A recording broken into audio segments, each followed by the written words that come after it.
Isang mabuting example dito, sa panahon po natin, dahil hindi po magkakaroon ng magandang relationship kung ang mga tatay ay magkakaroon ng dalawang nanay.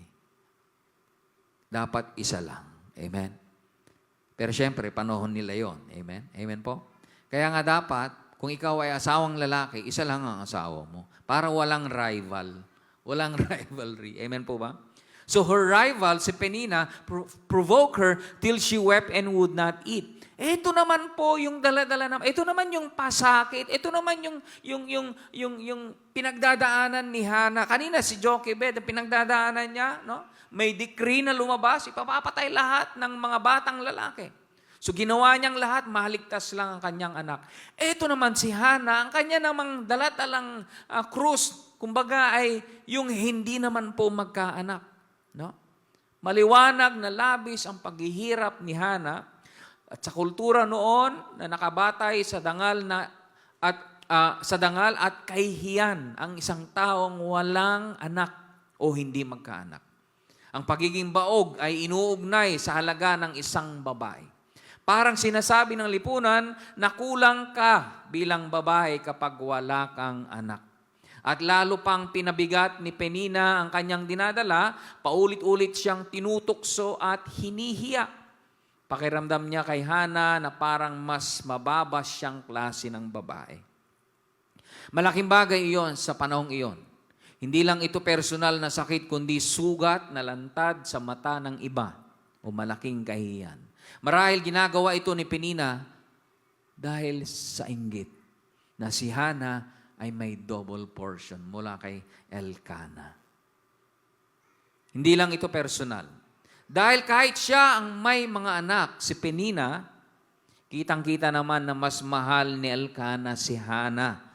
Ngunit kahit mahal siya ng kanyang asawa, hindi pa rin nito lubusang napupunan ang matinding sakit ng hindi pagkakaanak. Kaya po ano nangyari? Totoong mahal na mahal si Hana ng kanyang asawa, malalim at tapat na pagmamahal ni Elkanah sa kanya. Ngunit kahit ganoon, hindi sapat.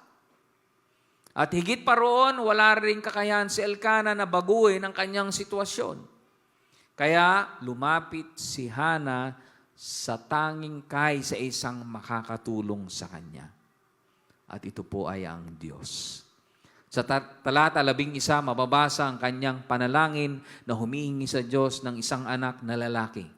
Taon-taon niya itong ipinapanalangin. Ngunit marahil sa taong iyon, may idinagdag siya sa kanyang panalangin.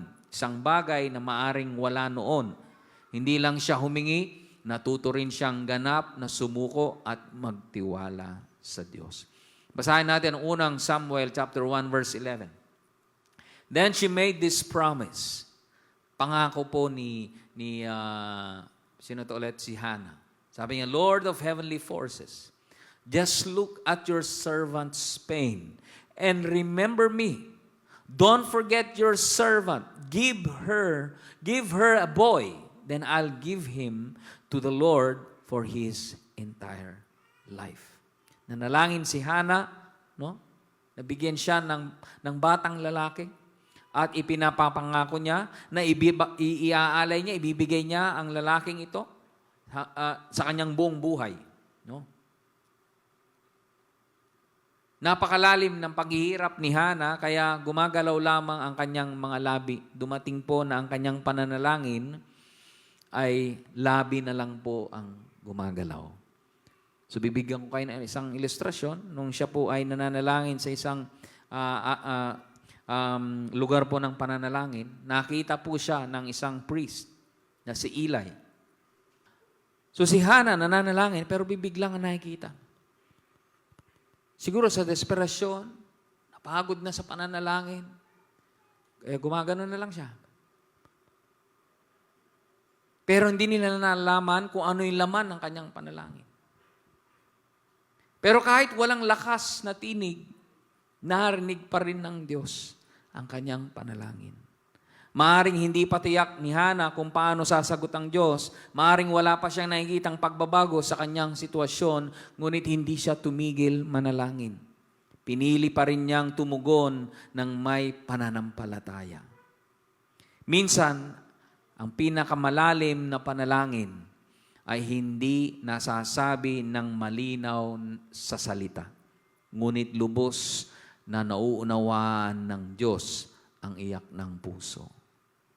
Ang ibig sabihin lang po niyan, minsan pag nanalangin tayo, kahit binubulong mo na lang sobrang sama ng loob o sobrang pahirap sa iyo, nakikita ng Diyos yung panalangin po na yon. Maraming mga nanay ang makaka-relate po kay Hana na dinadaan na lang po sa panalangin. Maraming mga nanay na hindi na nalaman kung paano sila nanalangin noon, kaya nga hanggang ngayon nandito ka pa. Resulta pala yun ng kanilang paglood sa Diyos. Hindi mo ba nalalaman minsan na kaya ikaw ay naging matagumpay ay dahil meron kang nanay na nanalangin sa Diyos. Hindi mo ba namamalayan na kaya ikaw ay isang taong marangal o isang taong pinagpala ay dahil meron kang nanay na lumuhod sa Diyos. Ilan sa ating mga nanay ang talagang nananalangin sa Panginoon. Pinili na tumugon sa pananampalataya.